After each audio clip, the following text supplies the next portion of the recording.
잠깐 기도하겠습니다. 하나님 아버지, 이 귀한 시간 저희들을 주의 전으로 불러주신 것을 감사합니다. 하나님께서 허락하신 귀한 시간을 또 하나님의 말씀을 나누도록 했사오니 이 귀한 시간을 통해서 저희들이 하나님의 귀한 말씀을 깨달아 아는 귀한 시간 되게 하여 주시옵소서. 정녕 우리가 하나님의 말씀의 인도하심을 따라 진리와 성령으로 충만한 삶을 살아갈 수 있도록 복 주시기를 원합니다. 이 시간도 종을 붙들어 주셔서 우리에게 하시고자 하시는 말씀을 바르게 대언할 수 있도록 축복해 주시옵소서. 예수님의 이름으로 기도하옵나이다. 아멘.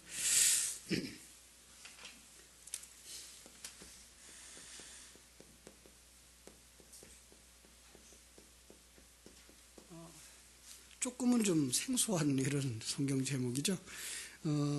우리가 잘 아는 대로는 지금 5번째 계명이죠. 5번째 계명이 뭐죠? 네 부모를 공경하라 그랬는데, 저는 오늘 네 부모를 아는가라는 얘기를 통해서 어떻게 부모를 공경할 것인가라는 생각을 같이 나누려고 합니다. 중국의 그 소수민족이 몇 개 민족인지 아시는 분?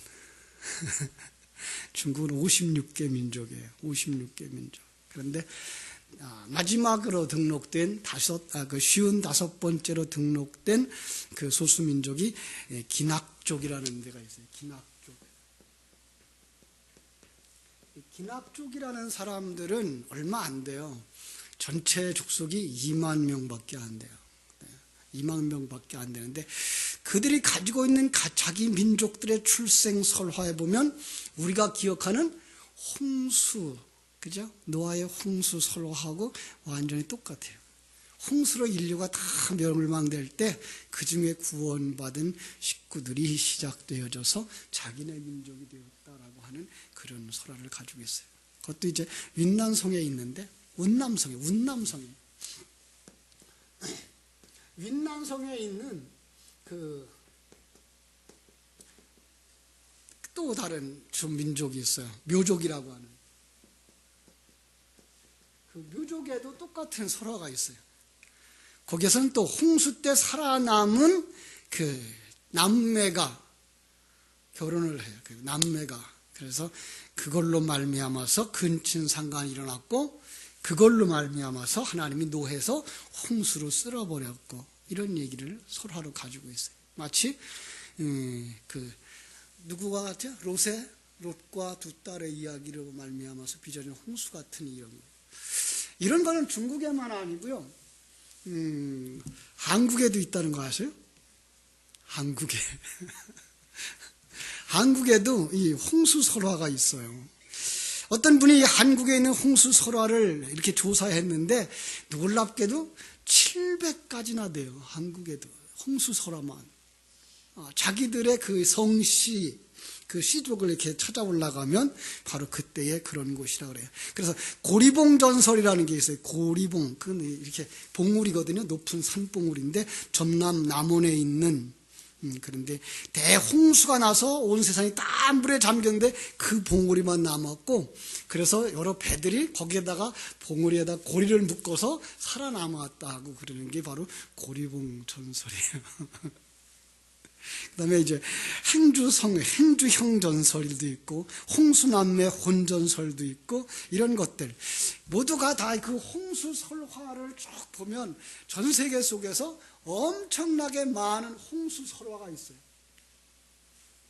심지어는 성경이 기록되어지기 이전부터 내려오는 설화들이에요. 많은 사람들이 그것 때문에 갈등을 해요. 성경이 이런 설화들을 가져다가 설화를 끌어다가 그냥 기록해가지고 성경 삼은 거 아니야? 이런 얘기를 하고서, 그래서 이제 성경의 전통성까지 의심하는 사람들이 있어요. 그런데 그 설화의 내용은 대부분이 우리가 알고 있는 것처럼 똑같아요. 뭐예요? 인간이 타락했기 때문에 바로 그 타락한 것으로 말미암아 이제 하나님의 진노, 신의 진노, 자기들은 이제 하나님이라고 말하지 않고 신이라고 말하죠.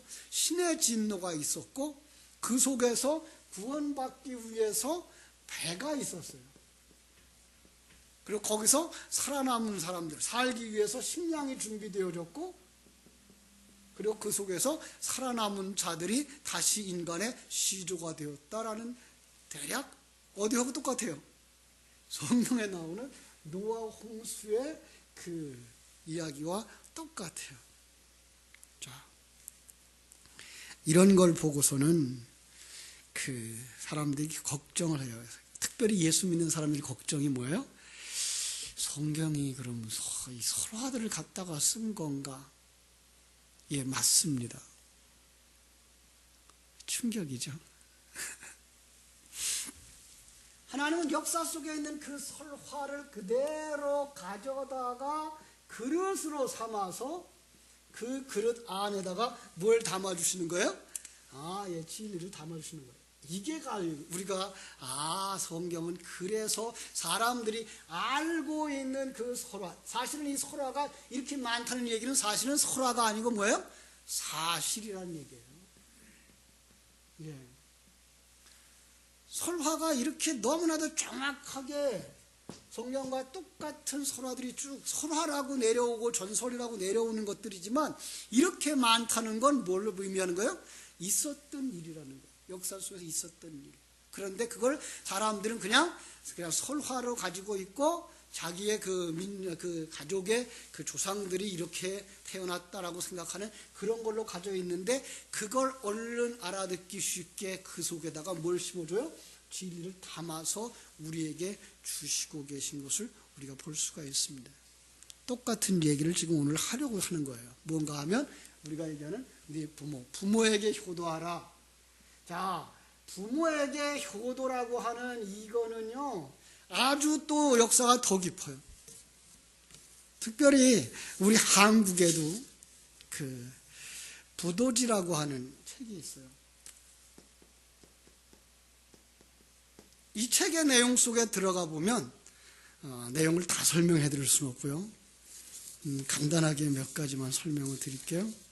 그 속에서 태백일사라는 말이 있는데, 그게 이맥이라고 하는 사람이 있었는데, 거기 뭐라는가 하면 성신불위, 성실하고 신의가 있어 속이지 아니하며, 경근불태, 공경하고 행함이 게으르지 아니하며, 효순불위, 효도하고 순종함에 위배된 일이 없고, 염의불의, 염치가 있고 의리가 있어 음란하지 아니하며, 겸화불투, 겸손하고 화목하여 다투지 않는다. 완전히 윤리 도덕의 문제를 쭉 쓰면서 그 속에 뭐가 있어요? 효도할 것을 가르쳤어요. 단군조선 금팔조라는 말이 있는데, 그거 보면 남을 죽이면 죽여서 다스린다, 남을 다치게 하면 곡식으로 보상한다, 도둑질하면 남자는 그 집의 노비가 되고 여자는 종이 된다, 소도를 훼손시키는 자는 가두어 둔다, 소를 왜 예의를 잃은 자는 병영을 복무한다, 근면하지 못한 자는 부역을 임한다, 음란한 자는 태형으로 다스린다, 거짓말하는 자는 속죄할 때까지 훈방한다. 이런 내용이 보통 몇 년 전에 쓰여졌는가 하면 놀랍게도 주전 3900년도에 쓰여졌어요. 그러니까 성경은 보통 언제 쓰였어요? 주전 2000년 전에 쓰였어요. 근데 그거보다 더 2000년 전에 이미 이런 도덕법이 있었다는 거예요.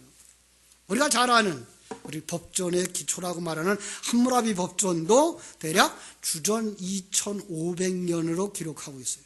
그래서 그 후 이전에 또 이제 그 우르남 법전 같은 건 주전 22세기에 있었던 것을 우리가 알 수 있어요. 그 속에서 강조하는 게 뭐예요? 이런 것도 있어요. 부모에게 효도하라 라고 하는 내용을 이제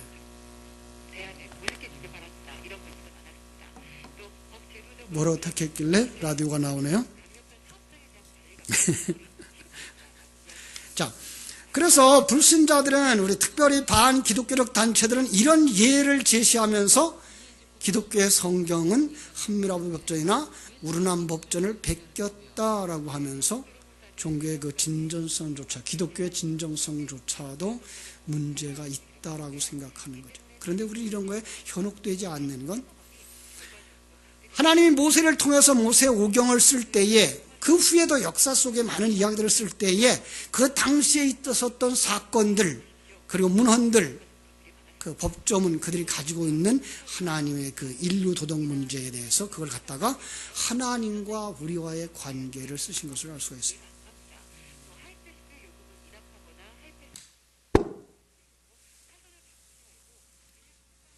왜 라디오가 나오죠?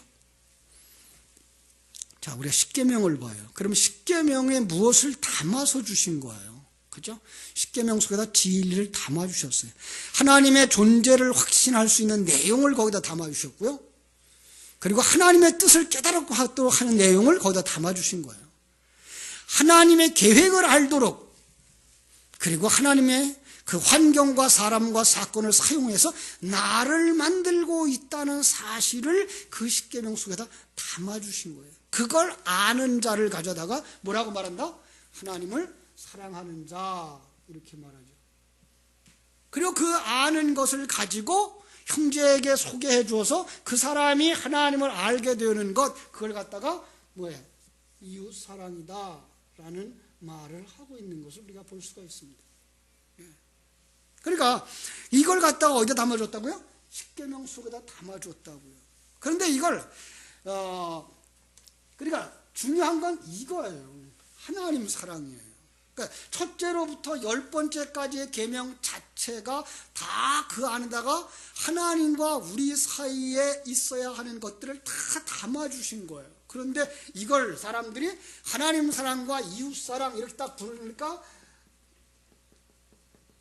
나눠놔가지고 첫 번째부터 네 번째까지는 하나님 사랑, 다섯 번째부터 10번째까지는 이웃 사랑, 이렇게 가지고 이웃 가운데 첫 번째가 누구예요? 부모에게 효도하라, 이렇게 보고 있는 거예요.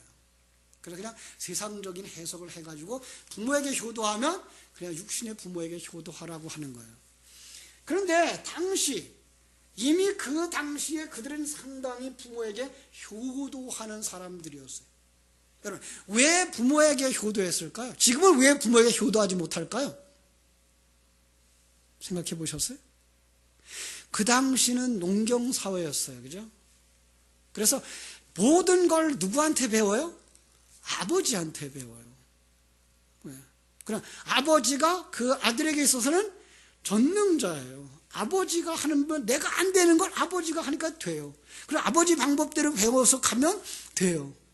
저도 농사할 때 그랬어요. 아버님이 농사하는 걸 그걸 잘해요. 그러면은 아버님 따라서. 우리 아버님은 그 농사를 참 잘하셨어요. 그래가지고 이제 음력을 따져가지고 금년에 바람이 어느 쪽 바람이 많을 건지 봐서 줄뛰기도 맞추고, 그 다음에 금년에 가을이 일찍 올 건지 늦게 올 건지 봐서 이른 벼 늦은 벼 심을 걸 구별하시고, 이런 것들을 해가지고 농사를 그런 대로 우리 동네에서는 가장 잘 짓는 그런 분이셨어요. 저도 한때는 아버님을 배워가지고 그렇게 했었어요. 바로 그런 면에서는 아버지가 아주 굉장히 내 인생의 전부를 가르쳐주고 가이드해 줄 수 있는 그런 분이죠. 그러니까 그분에게 뭐 할 수밖에 없어요? 효도할 수밖에 없는 거죠. 그걸 그대로 가져다가 우리에게 가르쳐 준 거예요. 너희들은 하나님에게 이렇게 순종해라. 하나님은 이렇게 너희들을 창조했으며 너희들을 이끌어가고 있으며 너희들의 목적지를 두고서 만들어가고 있는 것이고, 그걸 위해서 이러한 일들과 사람들을 너의 인생 속에다 맡겨준 거니까 너희들은 하나님에게 순종해라 라고 했던 것이 바로 네 부모에게 공경하라 라고 했던 것을 우리가 알 수가 있습니다. 그렇죠? 자, 오늘 우리가 창세기에서 보았던 그 이야기, 아브라함과 이삭의 이야기죠. 아브라함과 이삭의 이야기. 그 요세푸스가 기록한 유대인의 전승에 의하면 이삭이 나이가 그때쯤 25살 정도 됐을 거다. 20살 이상은 됐을 거다. 이렇게 얘기를 합니다. 20살만 됐어도 20살 된 청년을 120살 먹은 할아버지가 그럼 감당을 못하죠. 그 아들이 아버지 망령 들었어요. 아들을 죽이려고 하는 아버지가 어디 있어요. 그리고서는 뿌리치고 나갔으면 아버지가 감당을 할 수 있다 없다? 할 수가 없어요. 그런데 그 20년 동안 아버지의 인생 속에서 뭘 봤다는 거예요? 하나님을 본 거예요. 그래서 그 하나님을 보았기 때문에 그는 거기서 아버지를 통해서 일하시는 그 하나님을 보고 그 아버지에게 자신의 생명까지 맡길 수 있었던 것. 그게가 부모에게 효도하는 것이었다는 사실이죠. 자, 그래서 부모에게 효도한다고 하는 것부터 우리가 먼저 생각해 보자고요. 어떻게 부모에게 효도해야 됩니까? 아버지, 부모님의 권위를 인정해 드리는 거예요. 그렇습니다. 먼저 우리는 이 땅에서 살아가는 날 동안 하나님이 주신 내 부모, 그 부모에게 순종하라고 하는 말씀에 정말 기억하고 거기에 순종할 수 있어야 돼요. 여러분, 자식을 내가 택한 것이 아니듯이 여러분 부모도 내가 택한 것이 아니에요. 그 누군가가 내게 주신 거예요. 하나님을 대신해서 나를 양육할 수 있는 바로 그런 분으로 하나님이 아버지와 어머니를 주셨어요. 그래서 그분에게 순종해야 되는 건 이건 당연지사예요. 그죠? 그죠? 우리 집에서 먹여주시고 재워주셔서 내가 어쩔 수 없이 부모 말을 듣는 것이 아니고 부모는 그 자식을 위해서 모든 걸 다 헌신하신 분들이에요. 그죠? 바로 그런 면에서 이 땅에 살아가는 날 동안 우린 부모에게 효도해야 되는 거죠. 부모의 권위를 인정해야 돼요. 하나님을 대신한 자리에 부모를 놓고 그 부모에게 순종해야 되는 거죠. 부모는 선생이 아니에요. 그냥 부모는 부모님이에요. 존경할 수가 있어요? 존경하지? 아니요. 그냥 그 자체가 존경의 대상이에요. 그래서 그 부모를 자랑스러워해야 되죠. 요즘은 이게 깨지고 있어요. 그죠? 지금 앞에서 얘기한 것처럼 그때는 부모님을 통해서 다 배웠기 때문에 그 부모님을 존경할 수밖에 없었는데 지금은 세상이 너무 빨리 바뀌어. 그래가지고 요즘도 우리는 전자기기를 잘 못 만지면 누구한테 배워야 돼요? 자식한테 오히려 배워야 돼. 이래 보니까 이게 질서가 완전히 깨져버린 거예요. 그러나 그럼에도 불구하고 내 아버지, 어머니에 대한 자랑스러움이 여러분 속에 있어야 돼요. 당시에는 그게 있었다고요. 그죠? 부모님은 자식을 위해서 살과 뼈를 나누어 주셨어요. 그죠?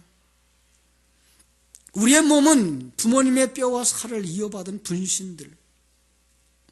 우리의 몸에는 부모의 피가 흐르고 있고 가슴에는 부모의 사랑이 있고, 그래서 부모는 죽으면 땅에다 묻지만 자식은 죽으면 가슴에 묻는다는 말이 있죠. 그죠?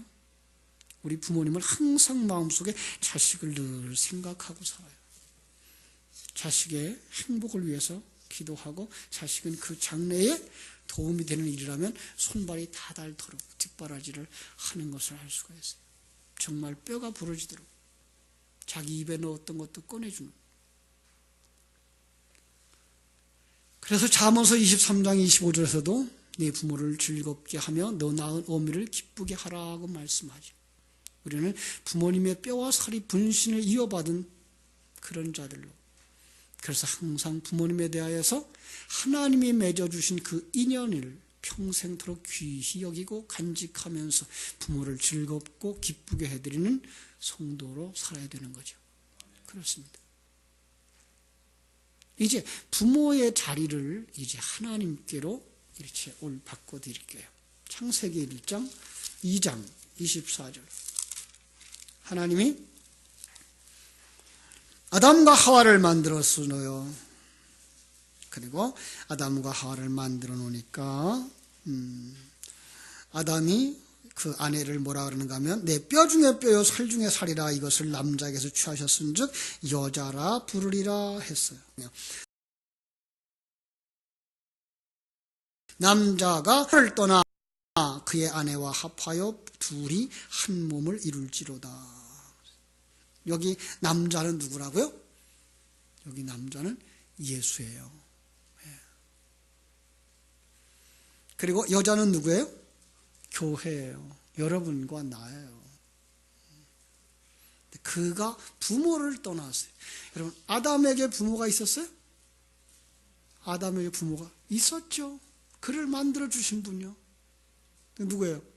하나님이에요. 성경에서 사실은 이 부모에 관한 개념을 얘기할 땐 항상 이 하나님에 대한 사상을 가지고 읽으셔야 돼요. 이게 부모예요. 그러니까 우리에게 성경이 말하고 싶은 거는 너희들의 부모님은 하나님이야. 그리고 그 하나님이 얼마나 크신 분인지를 알게 하시려고 우리를 이 세상 속에 허락한 거예요.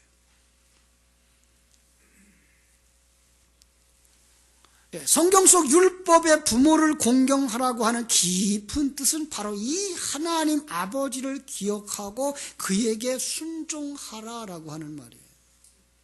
우리가 율법을 가서 보겠습니다. 출애굽기 20장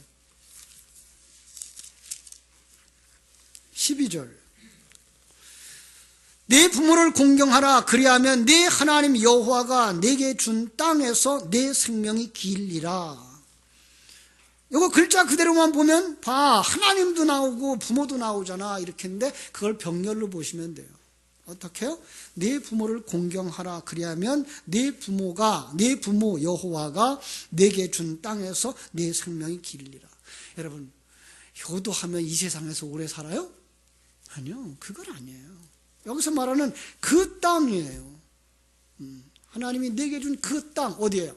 천국이에요. 천국에서 영원히 살리라예요. 그러니까 이 세상에서 효도하는 거는 당연히 해야 되죠. 왜? 그거야 불신자들도 하는 효도인데 그걸 안 해요. 어떤 면에서는 불신자들이 우리보다 더 효도 잘할 수도 있어요. 우리는 그걸 해야 되죠. 당연히 어른을 섬겨야 되고요. 부모님 효도해야 되죠. 그렇죠? 그래서 지금 말한 것처럼 정말 그분의 권위를 인정해 드려야 되고 그분의 위치를 인정해 드려야 되고 그분들을 이해해서 그분들의 뜻을 이루어 가려고 애를 써야 되고 그분들이 남겨준 유산들을 이어가려고 하는 그 자식들의 도리를 다 해야 되는 건 마땅한 거예요. 그러나 그보다 더 중요한 것, 성경이 말하는 불신자들은 전혀 할 수 없는, 불신자들은 전혀 찾아볼 수 없는 그 부모 누구라고요? 하나님. 그래서 그 하나님을 먼저 아는 것이 중요한 거예요. 여러분, 장차 우리가 돌아갈 고향에 누가 계셔요? 아버지 하나님이 계시다고요. 그래서 거기를 가려고 하는 거예요. 거기에 또 우리의 신랑 되신 예수 그리스도가 계셔서 가려고 하는 거예요. 그분들이 계시지 않는 곳이라면 갈 곳이 없어요. 그런데 그분은 우리들에게 모든 걸 다 주셨어요. 여러분, 우리를 만들기 위해서 성삼위 하나님이 자신들을 전적으로 희생하고 있다는 사실을 아십니까? 삼위일체 하나님은요, 한순간도 떨어질 수 없는 분이에요. 그럼에도 불구하고 예수님은 우리의 구원을 위해서 이 땅에 내려와서 유구의 몸을 입으시고 떨어진 삶을 사신다고요. 그 극적인 극치가 십자가에서의 죽음이었던 것이죠. 그때 지옥의 형벌을 체험하신다고요. 우리를 구원하시기 위해서. 마치 우리 부모님이 자식을 위해서, 자식의 건강한 삶을 위해서, 자식의 어떤 생명의 위기 속에서는 그 자식을 위해서 부모님 자신을 희생하는 것처럼 우리 하나님은 우리를 위해서 다 희생하셨다고. 지금도 예수님이 우리와 함께 십자가를 지고 가신다니까요. 그런 아버지 하나님에 대한 생각들을 우리가 너무나 못하고 살아요. 왜 못하죠? 너무 나 중심이어서 그래요. 탕자처럼. 하나님을 너무 우습게 봐서 그래요. 왜 불효자가 나오죠? 부모를 너무 우습게 봐서 그래요. 왜 하나님을 떠나죠? 하나님을 우습게 봐서 그래요. 우리가 요즘 계속 강조하는 게 뭐예요? 하나님이 어떠하신 분이냐. 전능자, 천지와 만물을 창조하신 자, 그 크고 크신 그 하나님, 그게 여러분의 그 가슴으로 느껴져야 되고 삶으로 느껴져야 된다고요. 그 앞에 서 있는 먼지만도 못한 내 존재. 그런데 그 나를 위해서 하나님이, 그 크신 하나님이 자기를 다 쏟아 부어주시는 그 사랑. 그리고 거기서 어떻게 그분을 모른다고 말하며 그분을 배역할 수가 있겠어요? 그거는 아니에요. 그러니까 우리는 너무 그 하나님에 대한 이해가 적어요. 그래서 여러분 평생토록 이 말씀을 묵상해야 될 말이에요. 하나님이 얼마나 크신 분이며, 얼마나 놀라운 계획을 가지고 계신 분이며, 그분이 지금 우리 안에서 일하고 계시며 우리의 상황 속에서 일하고 계시며 나를 만들어 가시고 계시는가를, 그 사랑을 아실 때에만 여러분들이 어떤 형편과 어떤 조건 속에서도 그 하나님 앞에 감사할 수 있게 되는 거예요. 감격할 수 있게 되는 거예요. 이걸 모르면 불효자식 되는 거죠. 만약에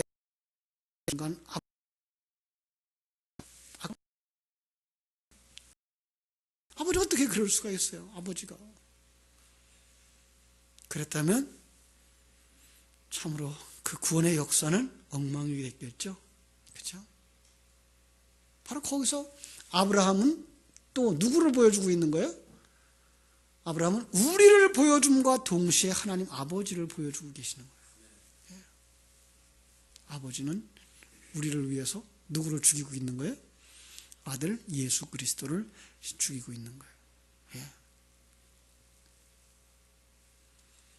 요한계시록을 보면서 우리가 그 포도주 틀에다가 포도주 짜는 것을 묵상할 때 그 얘기를 했습니다마는, 우리를 사랑하시기 때문에 예수님이 우리를 품에 안으시고 그 저주의 포도주 틀에 들어가는 거예요. 그리고 그걸 누가 밟아요? 하나님이 밟아요. 예수 그리스도가 밟아요. 여러분 생각해 보세요. 그 전에 한번 그 아버지의 사랑에 대한 실화를 그 영상으로 이렇게 만들어 놓은 거 있었죠. 뭐죠? 기차가 이렇게 지나가는 거예요. 그 기차 그 바다를, 그러니까 강을. 그런데 거기에 배들이 지나가게 하기 위해서 다리를 들었다 놨다 하는 거예요. 그런데 거기에 아들이 놀라온 거예요. 아들이 놀라와가지고 아빠랑 같이 일하다가 아직도 시간이 있어서 아빠가 아들한테다가 여기 있어라 그래 놓고서는 밑에 강가에 내려간 거예요. 그런데 기차가 생각보다 일찍 오게 된 거예요. 일찍 오니까 이 아들 녀석이, 아주 어린 아들 녀석이 그걸 아버지 말 들으려고 그걸 이제 내리려고 레바를 만지다가 그 밑으로 떨어진 거예요. 자, 기차에 수백 명이 타고 있는데 그걸 내려주지 않으면 기차에 있는 수백 명이 죽는 거고, 그걸 내리면 아들이 그 아래서 눌려서 죽는 거예요. 그 안에서는 놀고 떠들고 히덕거리는 사람들이 있는데 아버지가 그걸 어쩔 수 없이 내리는 거죠. 아들은 거기서 그냥 그대로 목숨을 잃고요. 지나간 그 자리에 아버지가 뛰쳐내려가서 그 죽은 아들을 품에 안고 통곡을 하는 그 그림. 하나님의 사랑이죠. 바로 그 열차를 타고 가려고 있는 우리들, 아무것도 모르는, 아직도 우리가 죄인 되었을 때에 하나님께서 그리스도를 통해서 우리에 대한 그 사랑을 입증하신, 그것이 바로 십자가의 죽음이셨다고요. 그런데 우리는 그 하나님의 사랑을 생각지 못해요. 그 아버지의 사랑을 생각지 못하고 그 아버지의 힘, 그 성령님의 능력을 나를 위해 써달라고 지금도 얘기하고 있는 거예요. 우리의 신앙은 정말 어디에 있는지 몰라요. 하나님을 너무 모르니까. 그렇죠?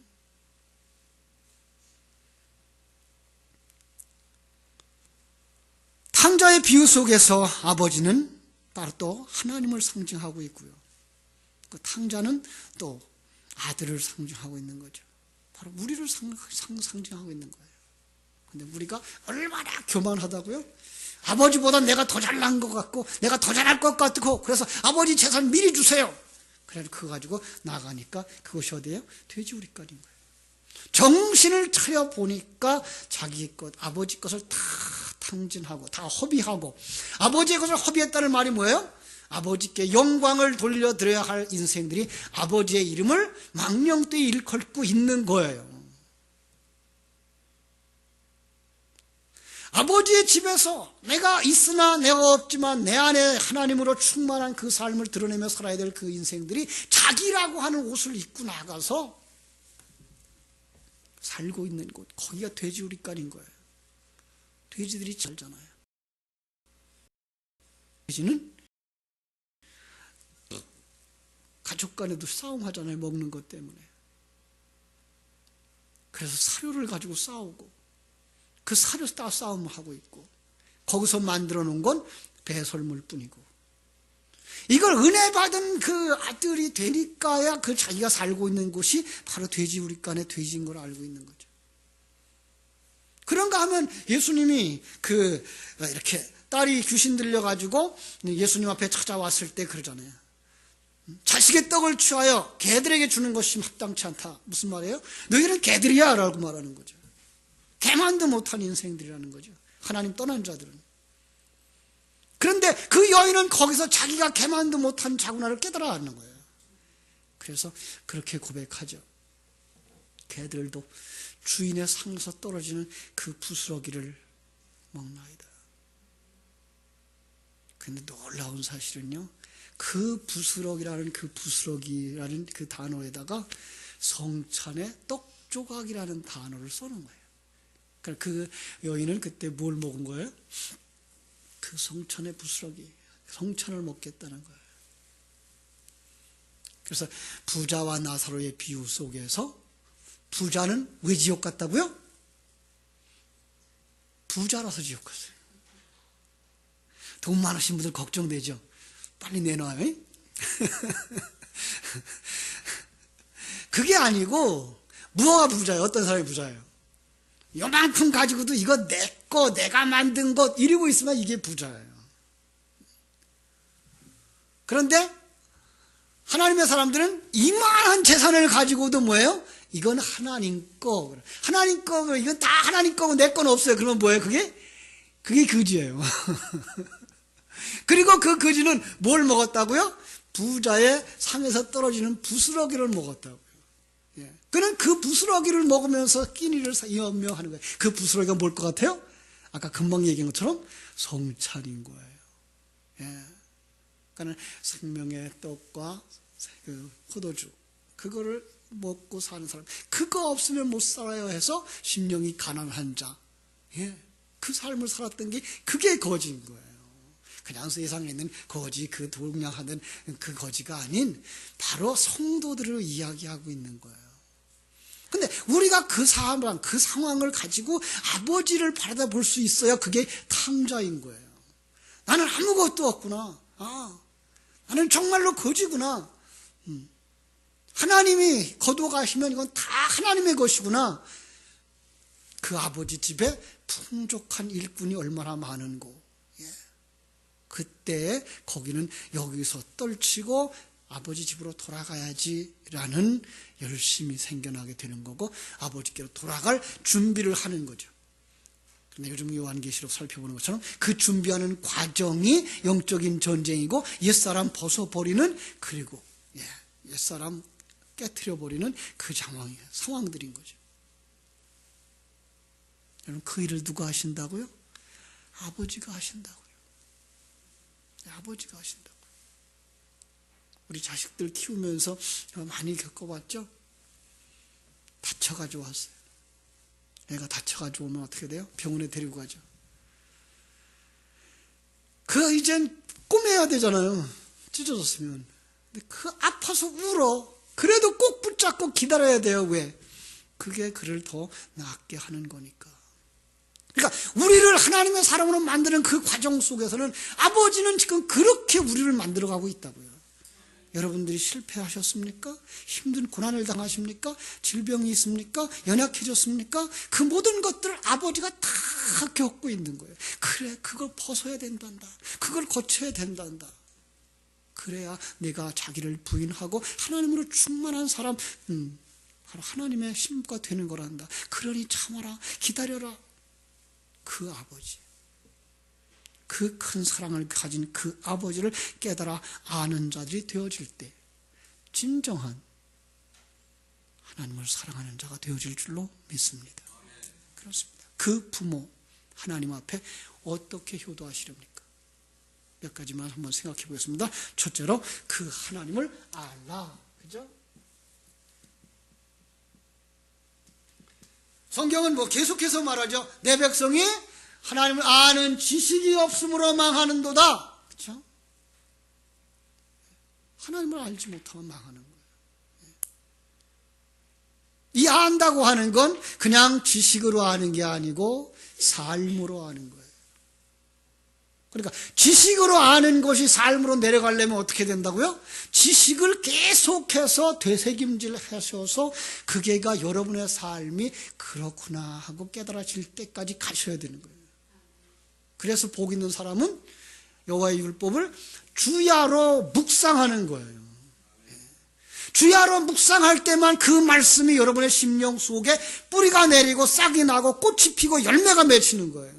그래야만 우리는 내 인생 속에서 일어나는 모든 일, 사람과 사람 속의 부딪힘, 때로는 손해보는 것, 때로는 많은 걸 가지는 것, 때로는 일이 형통한 것, 때로는 일이 막히는 것, 이런 모든 것들을 통해서 그 속에 일하고 계신 하나님의 손길을 맛보게 되는 거예요. 그가 신자인 거예요. 근데 많은 성도들이 너무나 급해서, 너무나 감각적인 것만 여겨서 생각해서 그 하나님의 그 풍성함을 누리지 못하는 거예요. 그 하나님의 은혜를 누리지 못하는 거예요. 여러분, 조금 여유 있는 삶을 좀 사셔요. 돈이 조금 부족하면 어때요? 돈을 조금 못 벌면 어때요? 여러분들이 정말 하나님의 은혜에 감격하면서 살아갈 수 있는 마음의 여유들이 필요하고, 그 하나님의 큰 사랑을 그 느끼고 그 감격만 할 수 있다면 여러분의 삶은 더 건강해질 줄로 믿습니다. 두 번째로, 하나님을 아는 사람은 하나님의 뜻을 알게 되는 거죠. 그죠? 하나님의 뜻을 아는 거예요. 마찬가지죠. 하나님을 알라고 하는 것, 부모를 알라고 하는 거죠. 하나님의 뜻을 알라고 하는 건 아버지의 뜻을 아는 거죠. 부모의 뜻을 아는 거죠. 마찬가지예요. 아버지의 뜻이 어디에 있는지 알아야 돼요. 특별히 우리 성도들은 아버지의 뜻과 그 계획이 어디에 있는지를 알아야 돼요. 그래야만 우리가 고난의 길에서도 범사에 감사할 수 있는 거죠. 우리는 너무나 많이 세속적이어서 옛사람에 가득 묶여 있어가지고 내게 잘 되면 그게 하나님의 뜻인 걸로만 봤어요. 좋은 일이 일어날 때만 이거 하나님이 도와주셨어, 이렇게 생각했어.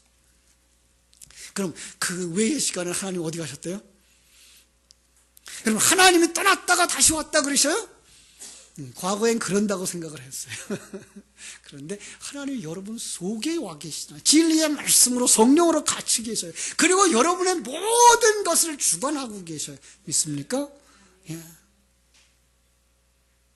그러니까 몸에 병이 나고 또 병에서 회복되어지고, 때로는 돈이 많이 벌어지고 때로는 돈을 잃어버리고 하는 그런 과정들도 다 하나님의 은혜 속에서 가고 있다는 걸 믿으세요. 예. 거기까지 가셔야 돼요. 그래야 누구를 원망하지 않아요? 나를 힘들게 했던 그 어떤 사람들을 원망하지 않을 수 있어요. 예. 오히려 그들을 위해서 기도할 수 있어요. 그들을 통해서 내가 만들어지고 있는 것이 보여지니까. 예. 우리는 그렇게 가야 돼요. 아픔이 있어요. 부딪힘이 있어요. 예, 우리는 옛사람들끼리 사는 사람들이라, 옛사람들이 아직도 남아있는 사람들끼리라, 그래서 가정에서도, 부부간에서도, 부모 자식 간에서도, 또 구역 식구들 간에서도, 교인들 간에서도 충돌이 있고 아픔이 있어요. 그거 없으면 이 세상이 아니에요. 그거 없으면 어디예요? 천국이든지 아니면 저기 죽음의 그 동네든지 그래요. 그죠? 그거 다 부딪힘이 있어요. 그런데 그때에 우리는 그걸 상대방한테 미움으로 가지 아니하고 그걸 통해서 하나님이 나를 만드셨구나. 나만 고통 있는 것이 아니라 저 사람도 아픔이 있겠다. 하나님, 저에게도 나같이 깨달아 아는 은혜를 주옵소서. 함께 만들어서, 함께 만들어줘 천국에 가게 하옵소서라고 하는 그런 기도를 할 수 있는 건 뭐 할 수 있어서? 하나님의 뜻을 알 수 있어서. 그렇습니다. 우리 거기까지 가셔야 돼요. 세 번째로, 하나님의 뜻에 뭐 하겠다고 해야 돼요? 순종해야 되는 거죠. 예. 그러니까 성경 속에서 우리가 항상 하는 말, 내 뜻대로 마옵시고 아버지의 뜻대로 하옵소서. 예. 아버지의 뜻대로 하옵소서. 여기까지 가셔야 돼요. 우리의 기도가. 그게 아버지를 아는 사람이라니까요. 그게 아버지의 뜻을 아는 사람이라니까요. 그리고 어디까지 살아가야 되느냐? 네 번째로, 그분이 나를 만져주시고 만들고 계심을 감사해야 되는 거죠. 예. 그 사람만 범사에 감사할 수 있어요. 하나님이 만져주심. 오늘도 이 설교를 다 준비해 놓고 우리 성도님 한 분은 오늘도 만나서 얘기를 하다가 그분도 그런 고백을 하시더라고요. 하나님의 만져주심에 대해서 요즘 묵상하고 있다고. 하나님이 만져주시고, 병든 자 만져주시고, 어린아이도 만져주시고, 사업도 만져주시고, 하나님 만져주시기를 원합니다. 하나님이 사실 만져주고 계신 거죠. 아니요, 이제 만져주시기를 원합니다가 아니고 하나님은 우리 안에서 이미 만져주고 계신데 이게 문둥병에 걸려가지고 말해요. 느낌이 없는 거예요. 느낌이 없는 거. 자, 여러분 속에 하나님의 새 생명이 들어가서 그 느낌이 생겨나고 감각이 살아나서 매일 매순간 하나님이 여러분을 만져주고 계심이 깨달아지게 되기를 주님의 이름으로 축원합니다. 그래서 정말 그 아버지 하나님 앞에 두 손 들고 항복하고 그분이 원하는 길로 감으로 말미암아서 하나님이 쉽게 여러분을 만들어서 완성시켜서 빨리 천국 들어갈 수 있게 되기를 주님의 이름으로 축원합니다. 기도하겠습니다. 하나님 우리 아버지 크신 은혜와 사랑을 감사하고 감사합니다. 우리는 내 부모를 공경하라라고 하는 말씀을 주실 때에 우리는 그냥 세상 속에서 우리 육신의 부모에게 효도하라는 말로만 들어왔었습니다. 그런데 그보다 더 중요한 것, 그 효도하는 인생들이 되라고 말씀하며 그 속에다가 하나님의 진리를 담아주신 것을 깨달아 알게 하심으로 말미암아 저희들이 하나님 앞에 진정으로 머리 숙일 수 있는 자들 되게 하시기를 원하시는 소원이 있음을 깨달아 알았습니다. 아버지 하나님, 저희들로 하여금 하나님을 아는 지혜와 지식이 넘치게 하여 주시옵소서. 하나님의 뜻을 깨달아 알고 그 뜻이 내 안에서 이루어지기를 기도하는 자들이 되게 하여 주시옵소서. 하나님이 우리 속에서 우리를 이끌어 가시며 우리를 만들어가고 계실 때에 아버지 그 속에서 감사할 수 있는 사람들이 되게 하여 주시옵소서. 아버지 하나님과 함께하는 삶이 늘 즐겁고 기뻐서 항상 기뻐하고 범사에 감사할 수 있는 아버지 앞에 효도하는 아들 딸들 다 되게 하여 주시옵소서. 예수님의 이름으로 기도하옵나이다. 아멘.